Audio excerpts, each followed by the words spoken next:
This paper begins with two scenes that I smear together, one from Jonathan Glazier's 2013 film, Under the Skin, and the other from Luce Irigaray An Ethics of Sexual Difference. Two scenes that on first reading seem to stick one onto the other, agglutinating into one sustained mediation on the relationship between sex, secretions, and vision. This scene behind me, of a peculiar interval that seems to visibly redraw the horizon of fecundity between two sexes, resonates with a poetic sentiment expressed by Irigaray in the text, a remaking of immanence and transcendence, notably through this threshold which has never been examined as such, the female sex, a threshold that gives access to mucus, of the lips, which are strangers to dichotomy and opposition. Holding one another close, these scenes coalesce and contrast as they intimately converse, signaling the possibility of a new sexual poetics that seeks to lubricate language and loosen how sex can be read or felt here and now. These two scenes represent a possibility that I chase in this paper by way of Irigaray's writing on the interval, the idea that sex is always already a multiple and variable condition of life and the living, but as sexes which are not yet. Across several of Irigaray's texts, the interval manifests as a possibility or play of place where a revolutionary ethics of sexual difference can finally take place. For Irigaray, all theories of the subject have systematically denied woman the possibility of constituting her own representations, discourses, and desires independent of the sexual hierarchy enacted by patriarchal language. She is continually stripped, Irigaray contends in Speculum, of even the words that are expected of her, converted to a discourse that forever denies the specificity of her pleasure, while simultaneously portraying her as the hollow negative other to her male counterpart. Contrary to this, the interval that Irigaray invokes time and again in her writing represents a threshold of sexual specificity, where the indeterminacy of the lips and its mucus call for the arrival of a new sexual poetics that might unstick the language of rationality that binds sex and meaning together. Before considering how Irigaray's notion of the interval might unstick the cultural bond that equates sex with meaning through a visual reading of Under the Skin, I turn to a wider issue which poses significant concern for Irigaray around how sex has become rationalized in philosophy, an issue which largely stems from Hegelian perspective on the question of sex. Overall, Irigaray's work evidences a somewhat understated yet deeply critical interrogation of the Hegelian dialectic and its presence in philosophy as a doctrine which advances binary, hierarchical, and teleological systems of rationalization. In fact, while Hegel's name appears only once in This Sex Which Is Not One, which is normally read as a challenge to Freudian psychoanalysis, where sexuality is figured as oneness rather than a multiplicity, the formulation of the title itself can be considered an indirect challenge to Hegel's motif of the family and philosophy of right, and its supporting claim that one sex as such is therefore spiritual. In a section devoted to the ethical life of the family unit, Hegel privileges a social arrangement over all others as the immediate substantiality of what he calls spirit, as the rational awareness or self-conscious certainty of one's own being and reality through sensory perception and intuition. Within the family, the individual is not only an independent person, but a member of an ethical, legal, and social formation based on rationality, where marriage serves as the glue which binds familial relations and the actuality of the human species together, transforming the natural sexes into a spiritual union. However, women in Hegelianism are not made for the higher sciences, philosophy, and certain artistic productions that require a universal element, since they are deemed closer to the sensible conditions of life or being in oneself, whereas man acquires his privileged position of personal self-sufficiency in society as being for oneself through the attainment of thought alone. It is only thanks to her familial tie through marriage, apparently, that woman is saved from a regressive inner world of the senses, where she would otherwise lose any possible claim of self-conscious certainty and instead fall victim to unconscious desires and natural negativeness.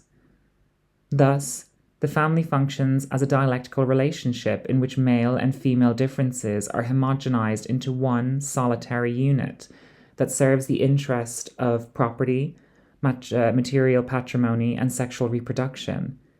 Sexes, in Hegelian logic, are reduced to one sex by the unity of marriage, as a social formation marked by a patriarchal imperative for woman to submit to the genealogy of her husband, and therefore sacrifice the material and ontological conditions that make her needs and desires uniquely different. This homogenization of sex via the Hegelian family for Irigaray ultimately denies woman the possibility of ever inhabiting sex itself, and the specific conditions that constitute her being in the world, namely her blood, mucus, genitals, sexual organs, desires, pleasures, fecundity, experiences, dimensions, genealogies, and so on. It is fundamentally impossible, Irigaray argues, for Hegelianism to conceive of sex as emancipatory, since the dialectical method always submits the category of woman to a system of meaning which ultimately serves the auto-affection of the masculine subject. In order for an ethics of sexual difference to truly come into being,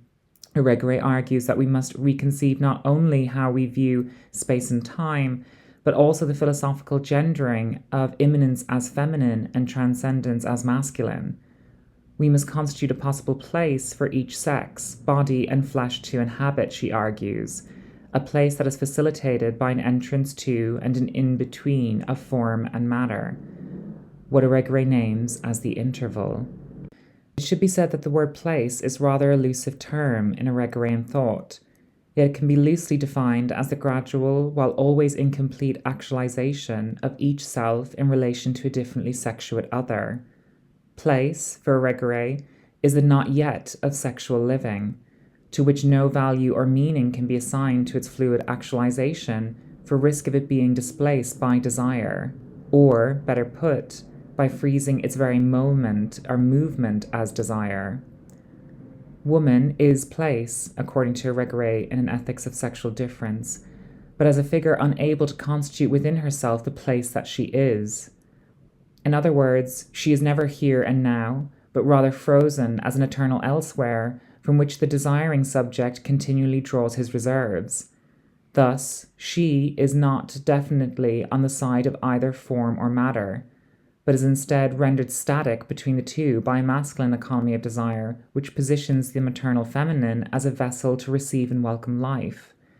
The potential of place, however, is that it is the junction between the physical and metaphysical enveloping of the body, the boundary of the surrounding body, the production of an intimacy that participates in the determination of matter and form.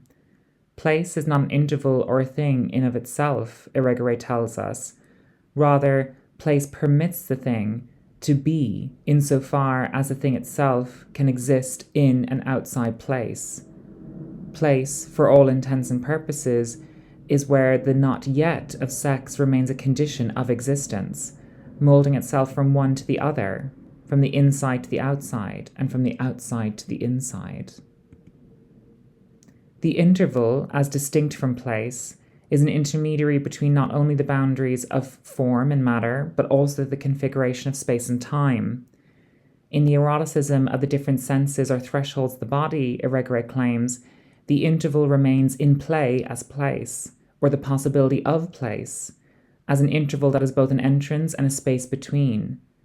It is not a proverbial gap in subjecthood where the category of woman can transcend a symbolic order by means of an inherited patriarchal language, nor is the interval a fluid movement of sublation, which Hegel describes in the phenomenology of spirit as a pure porousness, a force that continually unfolds the internal differences sustaining a particular line of thought until a pure, unobjective, universal idea emerges. Giving it a permanent definition, Irigaray warns, would amount to suppressing it as desire, freezing it in motion. Rather, the interval is a threshold that would produce a place where sex speaks to an indeterminate multiplicity, where the specificity of sexual difference can take place without a recourse to language as such. This specificity of an indeterminate sexual multiplicity in this context is a self-touching that is infinitely porous, voluminous, and mucosal, a site or horizon of fecundity that is always already an opening to thought and life through sex itself. Famously for Irigaray, this self-touching is expressed through the senses and the thresholds of the lips, at least two sets of lips where the fecundity of touch is always already in existence before orality.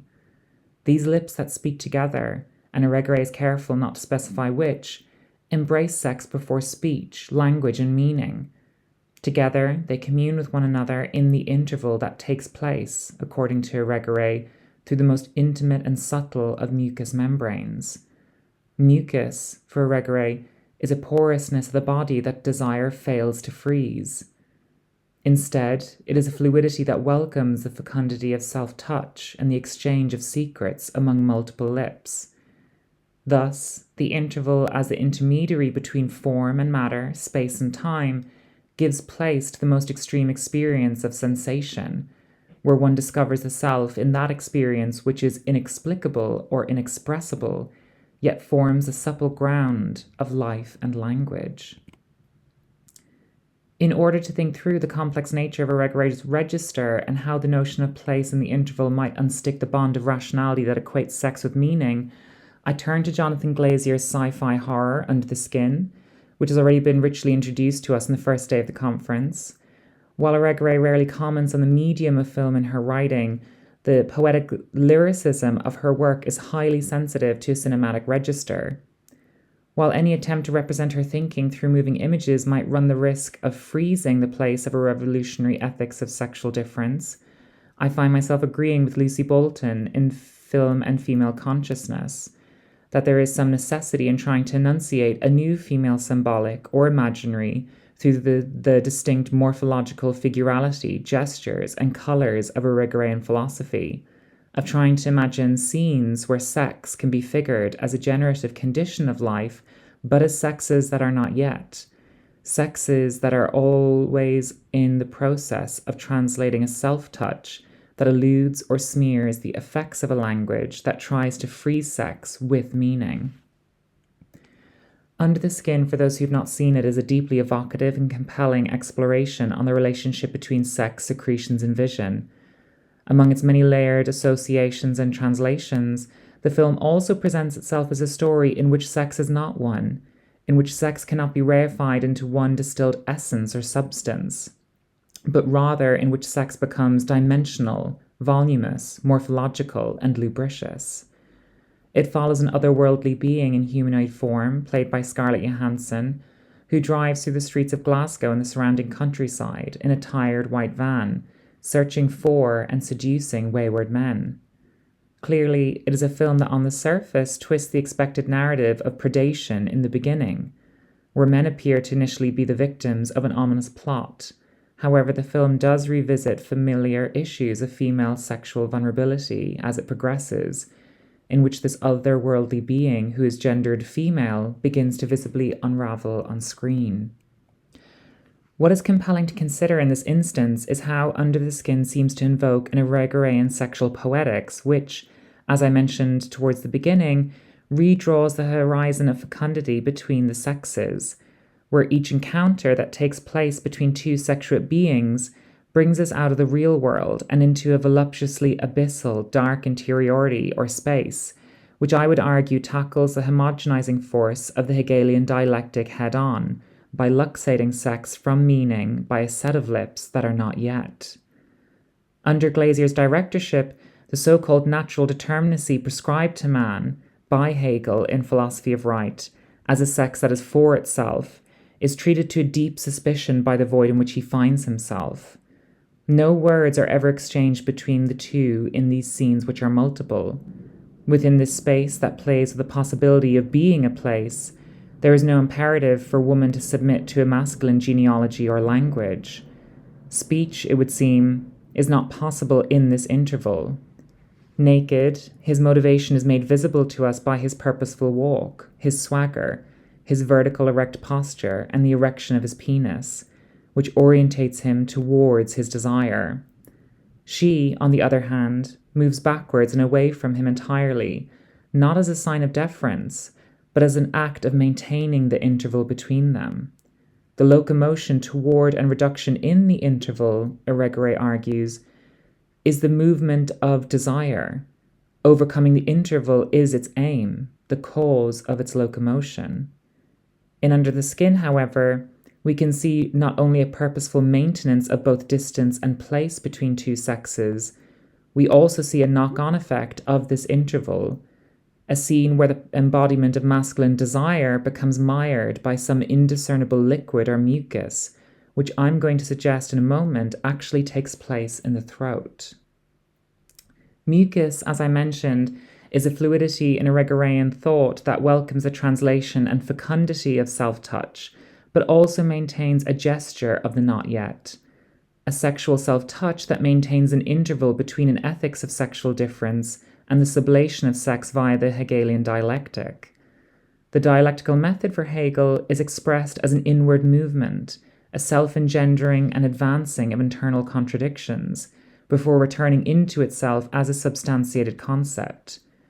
Difference for Hegel becomes a property of the final concept through the fluid movement of sublation. The movement of dialectics dissolves difference, and, when applied to the question of sex, reduces the thinking of sexual difference to a natural determinacy of two sexes, which attains a position of truthful significance through the concrete unity of their natural opposition as to one another. These scenes from under the skin, however,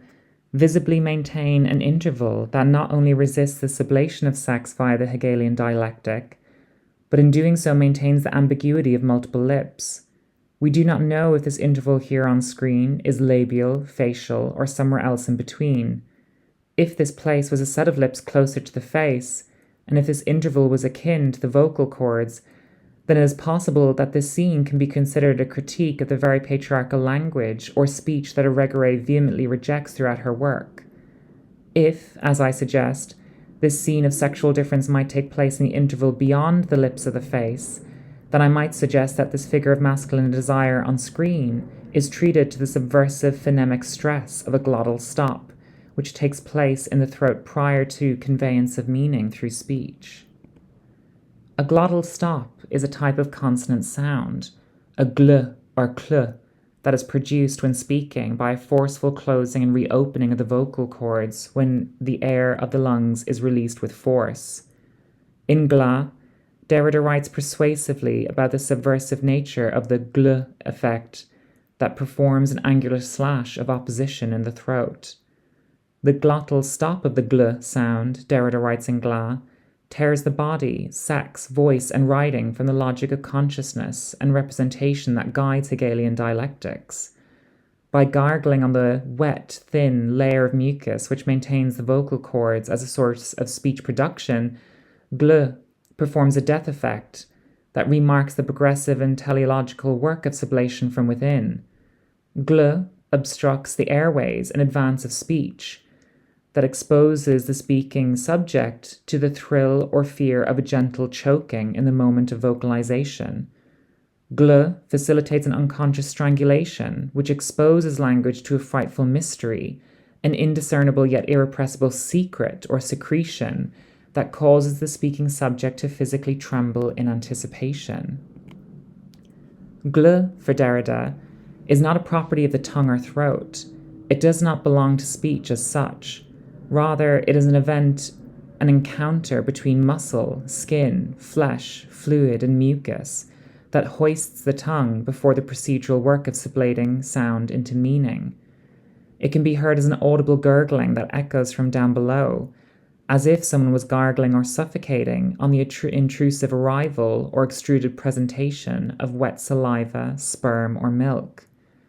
In other words, gl is the sound of a gagging on the Hegelian dialectic, where the mouthpiece that would provide the concept with meaning chokes on what remains anterior and exterior to the dialectical method. The living conditions that would cause language itself to be spoken are stopped in the very first instance. In the moment that air is forced from the lungs following the fleeting suffocation of a glottal stop, difference ripples from within prior to signification, owing to the mechanical vibrations of the vocal cords themselves, as a fleshy operation that remains unfathomable to the inner workings of the conscious mind. The glottal action of gl, I argue, secretes the body in advance of sublation and its self-engendering of internal contradictions, concealed as what remains external to the comprehensive and logically rigorous structure of Hegel's absolute idealism. Between the flaps of mucus in the throat, words are always lubricated, glued, melted, spewed, but always mediated by the threat of meaning being suffocated by the very operation on which it relies.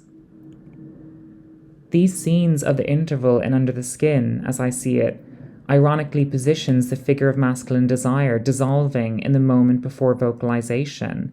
prior to the production of an idea or thesis that would enter into the back and forth rationalization of the dialectical method. Difference is secreted by the trembling of mucosal tissue,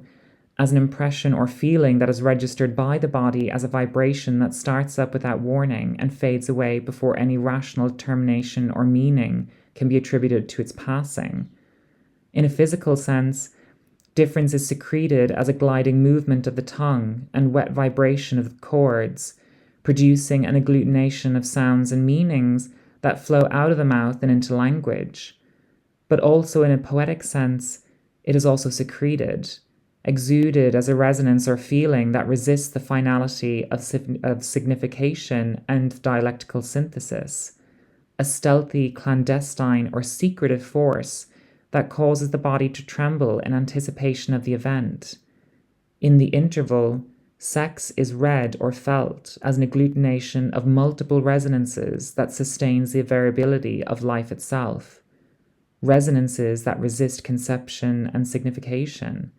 resonances of a sexual ensemble that start up and fade away without necessarily meaning to be anything at all.